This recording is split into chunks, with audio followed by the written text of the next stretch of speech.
News 7 Tamil, பொறுப்பும் பொது நலமும்.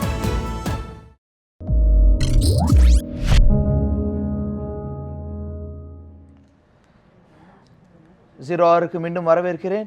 நம்ம சர்வதேச கண்காட்சி குறித்து பேசிக்கொண்டிருந்தோம். பெங்களூருவில் நடந்து கொண்டு இருக்கக்கூடிய 10வது விமான சர்வதேச கண்காட்சியை குறித்து பேசிக்கொண்டிருந்தோம். இந்த நிலையில் அங்கிருந்து பெங்களூருவிலிருந்து நம்முடைய செய்தியாளர் சஞ்சீவி தரும் தகவல்களை கேட்கலாம். வணக்கம் சஞ்சீவி. வணக்கம் தேவேந்திரன். சஞ்சீவி, இன்னைக்கு அந்த சர்வதேச கண்காட்சி துவங்கி இருக்குது. அங்க எந்தெந்த மாதிரியான ஏற்பாடுகள் இதற்காக செய்யப்பட்டிருக்கின்றது குறித்து சொல்லுங்க. கண்டிப்பாக, அதாவது இந்த விழாவை பொறுத்தவரை பார்த்தோம் என்றால் இந்தியா மட்டுமல்லாமல் நூற்றுக்கணக்கான உலக நாடுகளிலிருந்து மக்கள் இந்த விழாவிற்கு வந்திருக்கிறார்கள்.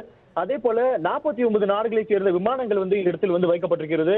குறிப்பாக அந்தந்த நாடுகள் அவர்களிடம் அட்வான்ஸ் டெக்னாலஜி எது போல ஒரு முன்னிலையான தொழில்நுட்பம் இருக்கிறதோ அதன் அடிப்படையில் அந்த விமானங்களை கொண்டு இந்த இடத்தில் வைத்துக் கொண்டிருக்கிறது. அதாவது இந்திய அரசு இந்த விமானத்தை வாங்குமா இல்லை என்றுதான் நோக்கம். அதே போல இந்தியாவை பொறுத்தவரை கூட பலதரப்பட்ட விமானங்களும் பலதரப்பட்ட விஷயங்களும் இந்த இடத்துல கண்காட்சியாக வைக்கப்படுது. அதாவது குறிப்பாக பார்த்தோம் எக்ஸ்சேஞ்ச் ப்ரோக்ராம் என்று சொல்லக்கூடிய அளவிற்கு, அதாவது இந்த நாட்டின் பொருளை மற்ற நாடுகள் வாங்குவது, மற்ற நாட்டின் பொருட்களை இந்தியா வாங்குவது என்ற ஒரு அடிப்படையில் இந்த ஒரு கண்காட்சி அமைந்திருந்தது. தேவேந்திரன். சஞ்சீவி, இன்னைக்கு பிரதமர் ஆற்றிய உரை எந்த அளவிற்கு முக்கியத்துவம் வாய்ந்ததா இருந்துச்சு? மற்ற யாரெல்லாம் எந்த மாதிரியான விஷயங்கள் குறித்து பேசினாங்க? தேவேந்திரன், பிரதமருடைய கொள்கையை பொறுத்தவரை பார்த்தோம் ஏற்கனவே மேக் இன் இந்தியா என்ற ஒரு அடிப்படையான ஒரு கொள்கையை வைத்துள்ளார். அதன் அடிப்படையில் பார்க்கும்பொழுது இப்பொழுது இந்த அதாவது டிஃபென்ஸ் பாதுகாப்பு துறை பொறுத்தவரை அவர் கூறியது, அதாவது தற்பொழுது 40% வரும் 5 ஆண்டுகளில் 40%லிருந்து 70% இந்த பாதுகாப்பு துறையிலிருந்து இந்தியாவுடன் பொருள், அதாவது மேக் இன் இந்தியா என்ற அடிப்படையில் இந்தியாவிலேயே பாதுகாப்புத்துறை தேவையான பொருட்கள் தயாரிக்கப்பட வேண்டும் என்று குறிப்பாக பார்த்தோம் என்றால் இந்த R&D, அதாவது ரிசர்ச் அண்ட் டெவலப்மெண்டை பொறுத்தவரை பார்த்தோம் என்றால் தற்பொழுது இஸ்ரோ, அடுத்தபடியாக பார்த்தோம் என்றால் அணுசக்தி, அதே போல இந்த DRDO, குறிப்பாக பாதுகாப்பு துறைக்காக இந்த விஷயங்களை செய்து வரும் 3 துறைகளில் தான் அதிகபட்சமாக இந்தியா தற்போது தனது புத்தியையும் பணத்தையும் செலவிட்டு வருகிறது என்று கூறலாம். அதன் அடிப்படையில் இஸ்ரோ தற்போது ஒரு பெரிய நிலையை அடைந்துள்ளது. கிட்டத்தட்ட மங்கள்யான் போன்ற விண்கலத்தை ஏவி, அதே போல GSLV ராக்கெட்டை விண்கலத்தை செலுத்தி அதில் முன்னிலை வைத்து வருகிறது. அதே போல DRDOவிலும் தற்போது பொறுத்தவரை பார்த்தோம் என்றால் மெயின் பேட்டில் டேங்க், அதாவது அர்ஜுன் மார்க் 2 போன்ற பேட்டில் டேங்குகளை உருவாக்கி தற்போது பல நாடுகள் அதை எதிர்பார்த்துக் கொண்டிருக்கிறது. ஆனால் இந்தியாவின் கொள்கைப்படி அதை விற்க தயாராக இல்லை. அதே போல இந்த பாதுகாப்பு துறையிலும், குறிப்பாக அந்த விமானப்படையிலும், அதாவது ஏவியேஷன் துறையிலும் ஒரு தன்னிலை நிலையில் தற்பொழுது தேஜாஸ் போன்ற விமானங்களை தயார் செய்து கொண்டிருக்கிறது. அதாவது ஏற்கனவே முன்னதாக பார்த்தோம் என்றால் ரஷ்யாவிலிருந்து மிக், அதே போல சுகிஹோய் போன்ற விமானங்களை இறக்குமதி செய்திருந்தது. ஆனால் தற்பொழுது தன்னிலையாக தேஜாஸ் மார்க் 1 என்ற விமானத்தை தற்போது தயாரித்துக் கொண்டிருக்கிறது. அடுத்தபடியாக இதன் அட்வான்ஸ் லெவலாக மார்க் 2 தயாரிக்கும் என்று எதிர்பார்க்கப்படுகிறது தேவேந்திரன். அதனால் அதே போல பார்த்தோம் என்றால் ஆளில்லா விண்கலமும் தற்போது, அதாவது இந்த கண்காட்சிக்கு பார்த்தாலும் தெரிகிறது இந்த இடத்துல இந்தியா பாதுகாப்பு துறையில் எந்த அளவுக்கு முன்னேறுகிறது என்று பார்க்க முடிகிறது தேவேந்திரன். சஞ்சீவி, அங்கிருந்து எங்களுக்கு தகவல்களை அளித்தமைக்கு நன்றி. இந்த விஷயங்கள் குறித்து, அவர் சொன்ன விஷயங்கள் குறித்து பேசலாம். குறிப்பாக நிறைய கம்பெனிகள் நம்முடைய தொழில்நுட்பத்தை எதிர்பார்த்துட்டு இருக்கிறாங்க அப்படிங்கிற ஒரு விஷயத்தை சொல்றாரு. இது எந்த அளவிற்கு ஒரு ஆக்கப்பூர்வமானதாக இருக்கும்? நம்மளோட மேனுஃபேக்சரிங் செக்டர் எல்லாமே பார்த்தீங்கன்னா ஹிந்துஸ்தான் ஏரோநாட்டிக்கல் லிமிடெட் HAL அப்படின்றது பெங்களூர்லேருந்து நம்ம டிஃபென்ஸுக்கு ஏற்கனவே தயார் பண்ணிகிட்டு இருக்கோம். நம்ம ஏற்கனவே லைட் ஹெலிகாப்டர்ஸ்ன்னு சொல்லிட்டு ப்ளஸ் லைட் ஏர்க்ராஃப்ட், அதான் அவர் குறிப்பிட்டிருந்தார். தேஜாஸ் மார்க் 1 நம்ம ஏற்கனவே சக்ஸஸ்ஃபுல்லாக ப்ரொடியூஸ் பண்ணிட்டோம். மார்க் 1ங்கிறது என்னென்னா it's at speed of sound.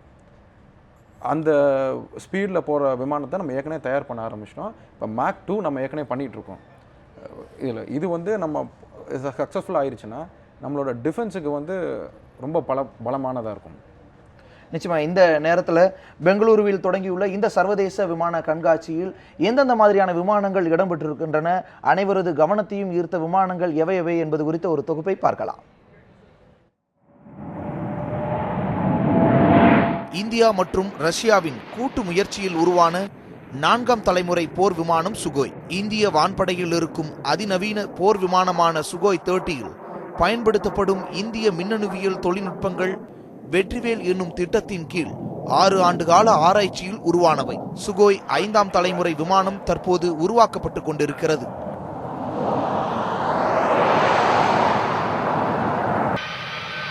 $75 ton சரக்குகளையும் 200 ராணுவ வீரர்களையும் ஏற்றுச் செல்ல வல்ல இந்த பிரம்மாண்ட C-17 குளோப் மாஸ்டர் போயிங் விமானம் உயர்ந்த மலைச்சிகரங்களிலும் தரையிறங்கக்கூடியது.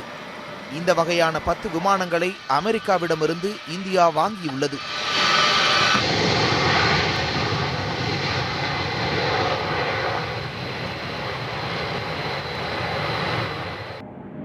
இந்துஸ்தான் ஏரோநாட்டிக்கல் லிமிட்டால் உள்நாட்டில் தயாரிக்கப்பட்ட முதல் சூப்பர்சோனிக் ஃபைட்டர் என்ற பெருமையை பெற்றது HAL தேஜாஸ். இந்தியாவில் உருவாக்கப்பட்ட குறைவான எடையுள்ள பல பணிகளை செய்யும் திறனுடைய ஜெட் ஃபைட்டர் இதுவாகும். இது வால் இல்லாத ஒற்றை என்ஜின் ஆற்றல் கொண்ட முக்கோண இறக்கை வடிவமைப்பை கொண்டதாகும்.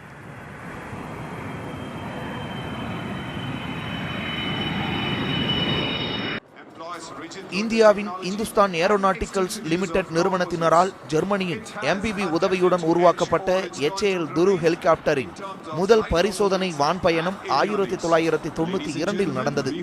எனினும் இராணுவத்தின் தேவை மாறுபாடு, நிதி பற்றாக்குறை, இந்தியா நடத்திய அணு ஆயுத பரிசோதனையினால், அமெரிக்காவின் பொருளாதார மற்றும் இராணுவ தடையினால் திட்டம் தொடர்ந்து தாமதமடைந்தது. இறுதியில் 2002 பணியில் சேர்க்கப்பட்ட இந்த ஹெலிகாப்டர் இராணுவம் மற்றும் பொது உபயோகம் இரண்டையும் கருத்தில் கொண்டு உருவாக்கப்பட்டது. பிரான்சின் அதிநவீன போர் விமானம் ராஃபால் இரட்டை என்ஜின்களை கொண்ட இந்த விமானம் அணு ஆயுதங்களை ஏவும் திறன் கொண்டது. ராஃபல் ரகத்தைச் சேர்ந்த 3 விமானங்கள் இந்த கண்காட்சியில் இடம்பெற்றுள்ளன.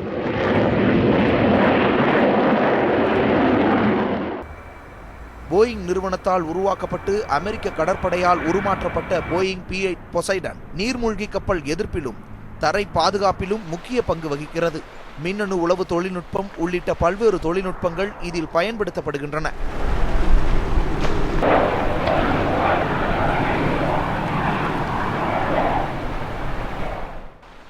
எதிரி விமானங்களால் வீழ்த்த முடியாத தாக்குதல் விமானம் என்ற பெயர் பெற்ற F-15 விமானம் அமெரிக்கா, இஸ்ரேல், சவுதி அரேபியா மற்றும் தென்கொரியா ஆகிய நாடுகளால் பயன்படுத்தப்படுகிறது.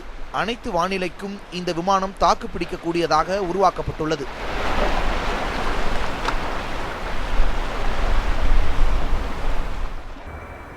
வானில் பறக்கும் நிலையிலேயே விமானங்களுக்கு எரிபொருளை நிரப்பும் திறன் படைத்தது Boeing KC-135 strato tanker. Vietnam போரிலும் வளைகுடா போரிலும் இது பயன்படுத்தப்பட்டுள்ளது. தாக்குதல் விமானமான F-16 ஃபைட்டிங் ஃபால்கன் தரை மற்றும் வான் இலக்குகளை தாக்கவும் விமானிகளை பயிற்றுவிப்பதற்காகவும் வடிவமைக்கப்பட்டுள்ளது. அமெரிக்காவில் உருவாக்கப்பட்ட இந்த விமானம் 1978 முதல் அமெரிக்காவாலும் தொடர்ந்து பாகிஸ்தான், சிங்கப்பூர், தென்கொரியா உள்ளிட்ட நாடுகளிலும் பயன்படுத்தப்படுகிறது. செய்தி பிரிவு நியூஸ் 7 தமிழ்.